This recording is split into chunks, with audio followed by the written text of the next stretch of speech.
আমি মোহাম্মদ ইউনুস নতুন বাংলাদেশ কর্তৃত্ববাদী সরকার পতন পরবর্তী ১০০ দিনের পর্যবেক্ষণ সম্পর্কিত প্রতিবেদনের ২২তম পৃষ্ঠায় অন্তর্বর্তী সরকার ও মানবাধিকার পরিস্থিতি নিয়ে টিআইবি বলছে, গুম থেকে সকল ব্যক্তির সুরক্ষায় গুমবিরোধী আন্তর্জাতিক কনভেনশনে এই সরকার সই করলেও পুলিশ ও ডিজিএফআইয়ের বিরুদ্ধে আয়নাঘরে নির্যাতনের আলামত নষ্টের অভিযোগ রয়েছে।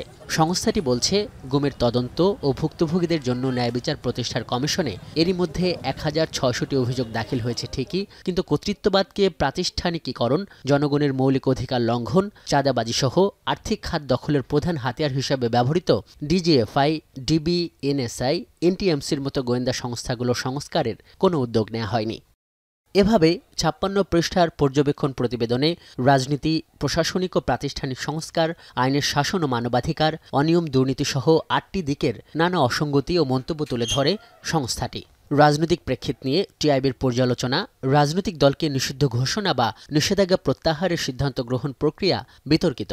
গণহত্যার বিচার নিয়ে সংস্থাটি বলছে, ক্ষেত্র বিশেষে মিথ্যা ও ভিত্তিহীন মামলা দায়ের করা হচ্ছে এবং আইনি প্রক্রিয়া লঙ্ঘন করে গ্রেপ্তার ও রিমান্ডের পুরনো ধারা বিদ্যমান। বিভিন্ন সহিংসতায় ৪৪ জন পুলিশ সদস্য নিহত, রাজনৈতিক যাচাই বাছাইয়ের ভিত্তিতে নিয়োগ দেয়া বা না দেওয়ার চর্চা অব্যাহত বলেও উঠে আসে সংস্থাটির প্রতিবেদনে। বলা হয়, সরকারের স্বাস্থ্য মন্ত্রণালয়, সংবাদপত্র, বেসরকারি সংস্থা এবং বৈষম্যবিরোধী ছাত্র আন্দোলনের গণঅভ্যুত্থানে হতাহতের সংখ্যা এখনও উল্লেখযোগ্য তারতম্য বিদ্যমান। এই পর্যবেক্ষণ নিয়ে সংস্থার প্রধানের কাছে প্রশ্ন ছিল, অন্তর্বর্তী সরকারের কার্যক্রম নিয়ে কি তাহলে টিআইবি হতাশ?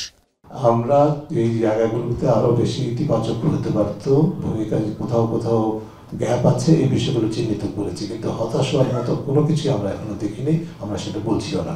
অত্যন্ত গুরুত্বপূর্ণ অবদান রেখেছে, গুরুত্বপূর্ণ প্রক্রিয়া শুরু হয়েছে, কিন্তু কোনো কোনো ক্ষেত্রে অনেক যে সমস্ত চ্যালেঞ্জের কথা বলেছি তার অনেক কিছুই অন্তর্বর্তী সরকারের সরাসরি বলবো যে কর্তৃত্বের মধ্যে, কিন্তু অনেক ক্ষেত্রে কিন্তু সেটা আবার হয়তো বা তাদের সরাসরি কর্তৃত্বের মধ্যে এখনো আসেনি।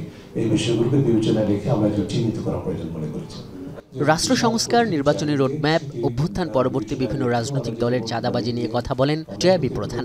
সংস্থাটি মনে করে, প্রশাসন পরিচালনায় অন্তর্বর্তী সরকারের কর্মপরিকল্পনায় ঘাটতি আছে। এটা তো রাজনীতি, এটা তো রাষ্ট্র পরিচালনা, সবসময় কিন্তু সেটার পরিবর্তনের সুযোগ থাকবে, প্রয়োজনে এগিয়ে আনা যাবে, পিছিয়ে নেওয়া যাবে যদি সমঝোতা থাকে। এই আন্ডারস্ট্যান্ডিংটা যদি আমার ৯ আগস্টের দিন প্রথম সপ্তাহে না হোক, আগস্টের ফার্স্ট টার্মে বা আগস্ট মাসে, সেপ্টেম্বর মাসে, অক্টোবর মাসে হতো, নভেম্বরও যদি হয়, ডিসেম্বরও যদি হয়, তারপরে কিন্তু আমার একটা দিক নির্দেশনা দেশবাসী পাবে, যাদের মধ্যে অস্থিরতা, কবে নির্বাচন হবে ইত্যাদি থেকে শুরু করে মৌলিক যে প্রশ্নগুলো উত্থাপিত হয়েছে সময়সীমাকে কেন্দ্র করে, সেই প্রশ্নটা দূরীভূত উত্তর পাওয়া যায় মোটামুটি। সেই উত্তরটা সরকারের পক্ষ থেকে দেওয়াটা আমি মনে করি যে সম্ভব এবং উচিত। ভারত বাংলাদেশ সম্পর্ক নিয়ে বেসরকারি সংস্থাটির প্রধান বলেন, গণঅভ্যুত্থানের ৩ মাস পরেও ফ্যাসিজমের পতন মেনে নিতে পারছে না প্রতিবেশী দেশের সরকার।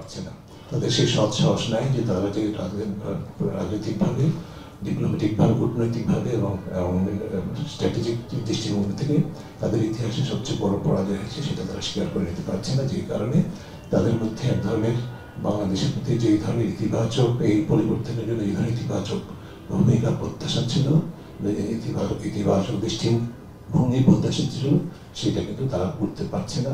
তারা এখনো পর্যন্ত ওই কর্তৃত্ববাদের সমর্থনের দৃষ্টিভঙ্গি থেকেই বাংলাদেশকে দেখছে। পর্যবেক্ষণ প্রতিবেদন প্রকাশের সংবাদ সম্মেলনে টিআইবি জানায়, দেশে রেমিট্যান্স প্রবাহ বেড়েছে, যা ইতিবাচক, কিন্তু বিভিন্ন আন্তর্জাতিক সহযোগী গোষ্ঠীর কাছ থেকে যেসব ঋণ নেওয়া হচ্ছে তার শর্তসহ সবকিছু জনসমক্ষে প্রকাশ করা উচিত। আজহার লিমন, এখন, ঢাকা।